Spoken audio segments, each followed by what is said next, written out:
Hi guys. So I'm not sure if I've told anybody, but I'm a writer. I like to write short stories and stuff like that. Um so I'm going to read one of the stories I wrote. Um it's one of the first stories I've written. It's not that good, but it's okay. I warn you, it's very dark and graphic. So if you're easily nauseated or just don't like that kind of thing, I'm telling you to not watch the rest of it. Okay, so, and I'm not good at reading to people, but I'm gonna try. So here I go. It's called Silent Night. She's thrown into a cold, damp room. She stumbles, and as she falls to the ground, she watches her hands hit the hard pavement, followed by a sharp pain in her wrists and arms. Despite the pain, she gets up quickly and frantically looks around the room. There is no sign of the man who attacked her. The room is small, and the ceiling is low. She can smell the mold on the old stone walls, along with the potent scent of urine, and God knows what else. Her knees feel weak and give out, so she falls to the floor once again. The pain she feels in her legs is unreal. She cannot get up this time. She hears footsteps, and a wave of terror flows through her weak body. She struggles in an attempt to crawl to a dark corner. The door slams open, and she tries to crawl away as fast as she can because she knows that if he gets his hands on her, there isn't a fucking thing she can do. He slowly approaches. She stops crawling and uses all the strength she has left to beg him to let her go. He stops and smiles at her. Then he reaches and offers his hand to help her up. She takes it. When she is on her feet, he grabs the front of her shirt and rips it off almost effortlessly. Then he throws her to the ground. He unbuckles his belt and takes off his pants. There is nothing she can do as he proceeds to remove the remainder of her clothing. He lays her flat on the ground and pins her arms down with his calloused hands. The entire time he mercilessly rapes her. She can not stand to look at that sick expression of enjoyment he has on his face. He is holding her down so hard that she can feel her back bending to appease the large bumps on the stone floor. When he is done, he leaves her on the ground, puts his pants back on, and leaves the room. When he returns, she is in the same place he left her.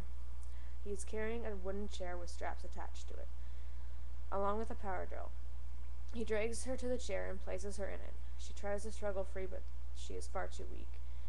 He takes her wrists and straps them securely to the arms of the chair, next her legs, and then pushes her back hard against the chair, and straps her arms and chest down so tightly that she feels as though the straps are going to rip her in half. She screams as loud as she can for help. As she does, he laughs. He knows no one can hear her. He takes the power drill and turns it on. He looks her in the eye and then looks at her hand. He slowly moves the power drill towards her hand. She follows the drill with her eyes in disbelief. Could this really be happening? It seems much more real as the drill finally rips through her skin. She screams in agony and terror, while the drill viciously burrows through every layer of her hand. As he pulls the drill back up through her hand, she can feel her flesh twist around the grooves of the drill head. The drill is turned off, and all she can hear is her blood dripping in a duet with the water from the old ceiling. The man leaves the room again. She mopes in pain and tries to squirm herself free of the straps, but there is no use. She screams desperately. The man walks back into the room, rolling a table, and as the table rolls, she can hear the objects on it colliding with each other. As he parks the table beside her, she tries hard to see what is on it, but is blinded by her tears. He wipes her eyes, and now she wishes she never attempted to see the gruesome devices that lay on the table.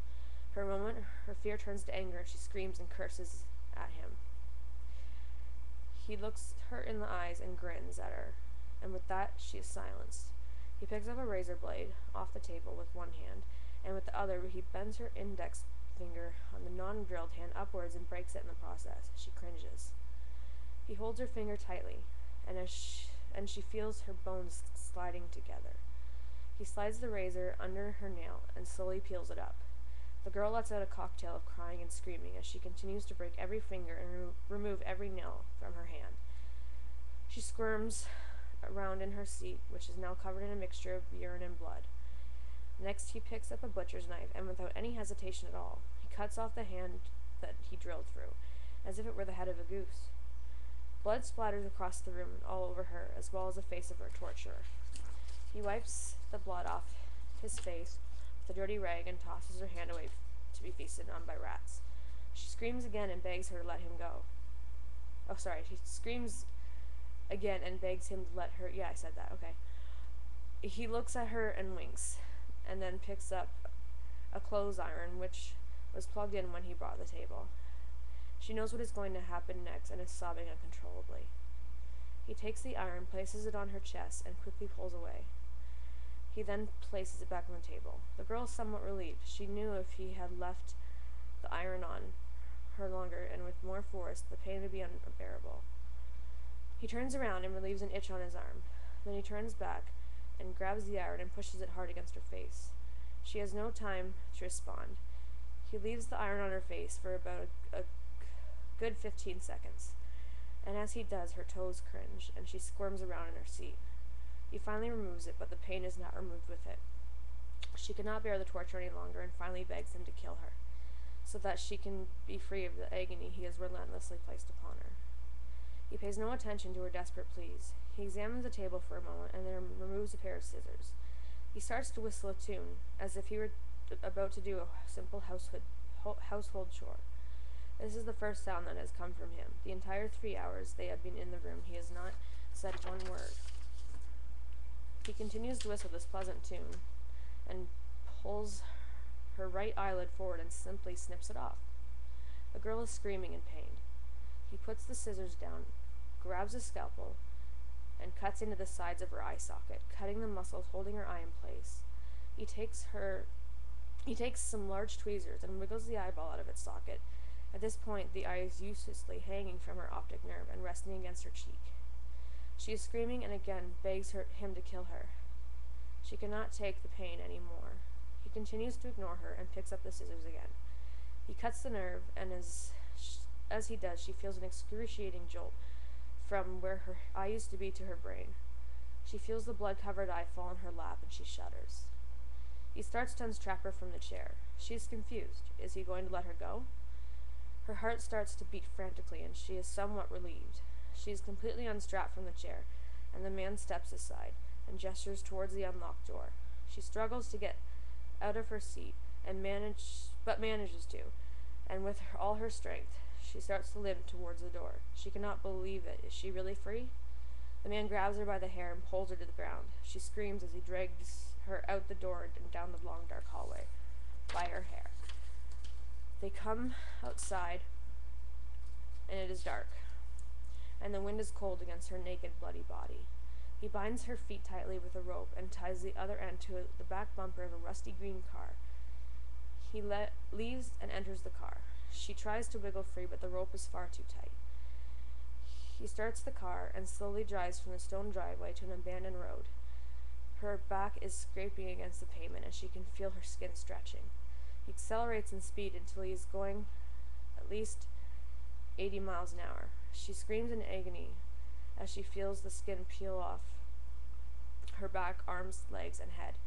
She tries to hold her head up, but unwillingly bangs it repeatedly against the hard ground. Everything goes black, and after an hour and a half of driving, the man stops the car, gets out, and examines the girl. The skin on her back is peeled off, and her arms are scraped to the bone. Her head is bleeding very badly and is surely cracked open. He feels her skull, and it is soft. The drive has broken her head along with nearly every bone in her body. As well, her face is completely removed from her head. She surely must be dead. The man leans down and can see and feel that she is still breathing, and that she is now slightly conscious as she lets out a quiet whimper. The man unties her and picks up her limp, broken body. He tosses her in the ditch. Then he takes off his shirt as it is covered in blood and tosses it in the ditch with the girl. He finds a puddle on the side of the road and rinses the blood off his hands. He takes one last look at the girl and then gets into his car and drives away. The end. So yeah, I know that was really dark and kind of gross, but I guess it's kind of a phase I went through where I was just trying to cross the line in my writing and shock value type thing.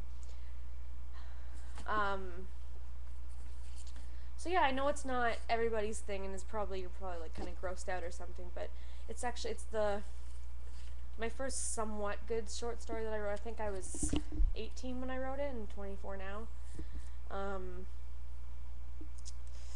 Yeah, so it's acquired taste, but that's what it is, and hope you enjoyed it if you did, or if you're not already disgusted. Like I said, it's not the best thing I've ever written, but I don't think it's too bad. So yeah, if you want me to write more stories and post them on here, let me know. Everyone have a good day.